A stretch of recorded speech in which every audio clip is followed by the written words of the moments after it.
Halo guys, balik lagi bareng gue Ali di channel Asokat Story. Di video kali ini gue akan membahas cerita kecelakaan kereta lagi nih gengs. Tapi bukan kecelakaan kereta yang kemarin di Karawang, bukan gengs. Karena mungkin lu udah pastinya pada tahu dan pada hafal. Karena kejadian kereta kemarin yang di Karawang itu viral banget geng. Dari mulai di platform Facebook, terus di YouTube, bahkan di blog-blog gitu kan, di Google banyak. Jadi 24 tahun yang lalu, yaitu pada tahun 2000, terjadilah insiden naas nih gengs, yang menewaskan puluhan pelajar di Bogor, Jawa Barat, tepatnya di Terowongan Paledang. Bagaimana kronologinya? Di sini gua akan bahas nih gengs. Bagi masyarakat Bogor dan sekitarnya, mungkin tragedi kisah Terowongan Paledang ini atau kecelakaan di Terowongan Paledang ini udah bukan rahasia umum lagi geng. Bahkan tragedi Terowongan Paledang bisa dibilang sebagai saksi bisu sejarah kelam perkereta apian Indonesia. Sebenarnya nggak ada yang spesial sih dari kejadian kecelakaan di Terowongan Paledang ini geng. Cuman kita di sini patut waspada geng ya. Seperti yang gue bilang di video kemarin tuh, di kecelakaan terowongan di Karawang, di kecelakaan kereta api di Karawang, kita harus waspada dan selalu hati-hati. Dan kita juga jangan sungkan nih menasehati orang untuk selalu waspada nih dimanapun, karena kita nggak tahu gitu kan kecelakaan atau insiden apa yang akan menimpa kita dan orang-orang terdekat kita gitu, ya enggak? Jadi di sini gue bukan mengajarkan buat parno atau takut, enggak lah. Ya kan beda, waspada sama takut beda kan. Lanjut ke pembahasan kisah Terowongan Paledang ini geng, atau kecelakaan kereta api di Terowongan Paledang. Terowongan Paledang dibangun pada tahun 1800-an nih, pastinya oleh kolonial Belanda. Karena kan pada saat itu Belanda udah menjajah Indonesia gitu kan. Pastinya infrastruktur dan juga jalan-jalan gitu kan, terowongan-terowongan, terus juga jembatan pastinya sebagian besar itu dibangun oleh kolonial Belanda. Ya kalau nggak Belanda, Inggris kayak gitu lah. Karena kan masih satu sekutu lah, satu aliansi gitu kan. Dan for info geng, terowongan ini memiliki panjang 10 meter dengan tinggi dan lebar yang sama, yaitu 3 meter. Artinya pas, jadi pas dengan badan kereta api gitu geng. Jadi begitu kereta masuk, celahnya itu sedikit banget gitu kan, hanya berapa senti lah palingan. Jadi kalau misalkan ada benda, apalagi manusia gitu kan, ya pastinya terlindas gitu kan, atau bisa dibilang kegeprek gitulah, ya nggak, kelindas atau kegeprek kereta lah kayak gitu gampang. Saking sempitnya Terowongan Paledang, jarak antara atap kereta api dan terowongan tak cukup untuk ukuran badan manusia, ya iyalah. Meskipun dalam posisi menunduk ya geng. Kendati demikian, terowongan tersebut menjadi saksi bisu sejarah kelam geng. Sejarah kelam apa? Sejarah kelam kecelakaan perkereta apian Indonesia.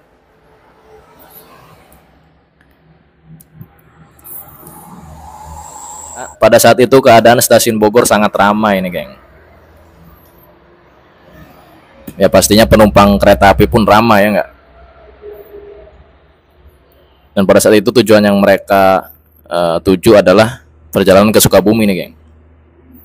Beberapa di antaranya ada pelajar, terus juga ada pegawai gitu kan, ingin pulang ke rumah. Terus juga ada pemudik juga sebagian sih, nggak banyak juga.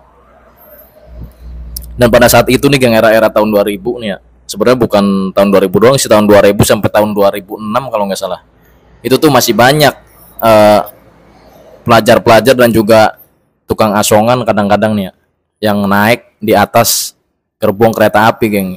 Jadi kalau zaman dulu itu tiket ada geng ya, cuman nggak terlalu seketat sekarang lah kayak gitu. Karena gua pun pernah mengalami perjalanan gitu kan, perjalanan kereta api kayak gitu geng.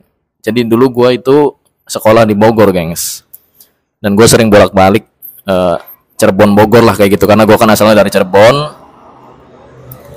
Gue sering, pokoknya setiap tahunnya gue hampir 2 kali bolak-balik Cirebon Bogor kayak gitu. Jadi gue tahu lah, seenggaknya tahu gitu kan keadaan dan situasi di kereta api kayak gitu geng. Bahkan dulu itu yang punya karcis nih, yang punya karcis kereta sama enggak tuh sama aja, gengs.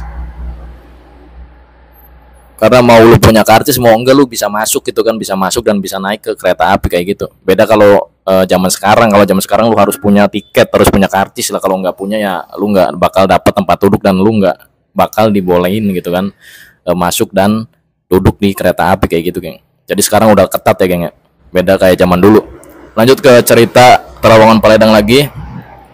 Jadi pada saat itu para pelajar itu banyak, geng, yang menaiki kereta cuman nggak di dalam gerbongnya, yaitu di atap gerbong atau di atas kayak gitu, geng.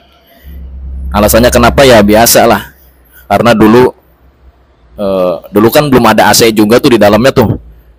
Kalau kereta ekonomi ya maksud gua, karena pastilah para pelajar naiknya kereta ekonomi, nggak mungkin kereta yang, maksud gua jarang gitu kan, jarang banget pelajar yang naik kereta eksekutif atau yang kelas bisnis kayak gitu, geng. Beda kalau misalkan para pekerja gitu kan, ada aja lah yang naik kelas eksekutif atau kelas bisnis gitu kan. Nah pada saat itu pelajar banyak yang menaiki kereta tapi di atasnya. Kemudian perjalanan pun dilakukan nih, geng. Jadi kereta mulai memasuki terowongan tuh, terowongan Paledang. Dan sebelum memasuki terowongan, padahal banyak petugas dan para penumpang lain gitu kan yang menasihati mereka nih. Ya kalau gua analogikan, etong lu tuh jangan di atas gitu kan, lu jangan pada duduk di atas, soalnya bentar lagi itu di sana di depan tuh ada terowongan kayak gitu. Cuman di sini para pelajar enggak semuanya ngedengerin nasihat itu, geng. Ya ada sih satu dua doang lah, cuman kebanyakan mereka tuh bodoh amat lah, nggak menghiraukan gitu, geng. Akhirnya kereta melintasi terowongan Paledang yang sempit. 20 pelajar tersebut terjebak di atas kereta api yang sedang melaju dari stasiun Bogor ke Sukabumi kayak gitu, geng. Tak berselang lama terdengar dentuman keras. Gue nggak bisa bayangin sumpah, ya Allah. Lu tahu apa ini dentuman ini? Bukan kereta, guys. Jadi tubuh para pelajar itu pastinya, gengs, kegeprek bagian terowongan dan juga kereta. Gue nggak bisa bayangin sumpah, ya Allah. Pastinya para pelajar yang ada di atas itu ke hantam gitu kan bagian terowongan, karena celahnya sempit banget, gengs. Bahkan kalau mereka nunduk nih nggak bisa, mereka tiduran juga nggak bisa, tetap kena. Kondisi mereka kayak gimana ya, pastinya hancur lah. Bahkan banyak warga yang bilang nih, geng, itu di jalanan nih, di jalanan kereta, di pelintasan kereta apinya nih, banyak buat gila kayak tangan, terus kaki, bahkan bola mata orang gitu kan, pada berceceran sumpah di situ. Nah kalau diantara lu yang nanya kok nggak ditolongin gimana gitu kan, itu kereta lagi posisi jalan, dan pastinya kereta juga nyoba melakukan pengereman gitu kan. Cuman kan seperti yang gue bilang di video-video sebelumnya, geng, kereta itu beda kalau ngerem tuh nggak kayak motor atau mobil, begitu ngerem set langsung berhenti di detik itu juga kalau mobil atau motor gitu kan. Kalau kereta enggak lah, misalkan ngeremnya itu jam 8:01, jam 8:15 tuh baru berhenti total kayak gitu. Jadi butuh beberapa menit gitu kan untuk berhenti total gitu loh. Itu pun kalau disetujui gitu kan oleh pusat informasi yang ada di daerah situ gitu kan. Karena kan gini loh, geng, kalau percuma kalau misalkan kereta mau berhenti nih, cuman otoritas tempat nggak ngizinin gitu kan, misalkan ada kereta lagi di belakangnya nggak, ya berarti harus maju lah, mau nggak mau, apapun yang terjadi harus maju kayak gitu. Jangan sampai menimbulkan kecelakaan yang lebih parah gitu maksud gue loh. Dan tubuh para pelajar pun menghantam pastinya lah. Ada sebagian juga yang terpental tuh, geng, saking kerasnya gitu kan, dan tumannya bunyinya kayak gimana ya, bunyinya kayak lu lagi ngegeprek tulang aja kayak gitu, geng. Karena kan di situ banyak tuh, aduh, tubuh pelajar gitu, geng. Bahkan gak sedikit juga bagian tubuh yang masih menempel di atas kereta, geng, di atap kereta maksud gua, dan juga di atap terowongannya. Masyarakat sekitar nih yang ada di sekitar terowongan pastinya berhamburan menuju sumber suara dan menyaksikan kejadian tersebut, hingga melihat langsung gitu kan sepasang bola mata menggelinding, ya Allah. Dan juga organ tubuh yang berserakan.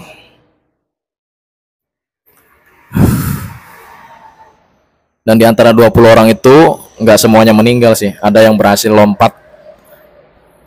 Yang pastinya 12 pelajar meninggal di tempat, dan kondisinya seperti yang gue bilang tadi, geng. Kondisinya udah babak belur pastinya lah.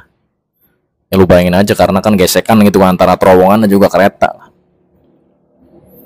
Mudah-mudahan kejadian ini nggak terjadi lagi, dan pastinya alhamdulillahnya gitu kan, alhamdulillahnya udah diperbaiki sih, gimana sih sistem perkereta apian kita gitu, geng. Terbukti tadi tuh seperti yang gue bilang, sekarang mah harus pakai tiket atau karcis gitu kan, nggak kayak zaman dulu. Dan sekarang pun udah nggak boleh siapapun gitu kan duduk di atap kereta api kayak gitu atau di atas gerbong. Oke, terima kasih buat kalian yang sudah menyaksikan dari menit pertama sampai menit akhir, dan buat lo yang suka dengan video gue pasti udah klik tombol subscribe dan logo bel dari sampingnya gue Ali. Kita ketemu di video berikutnya, terima kasih.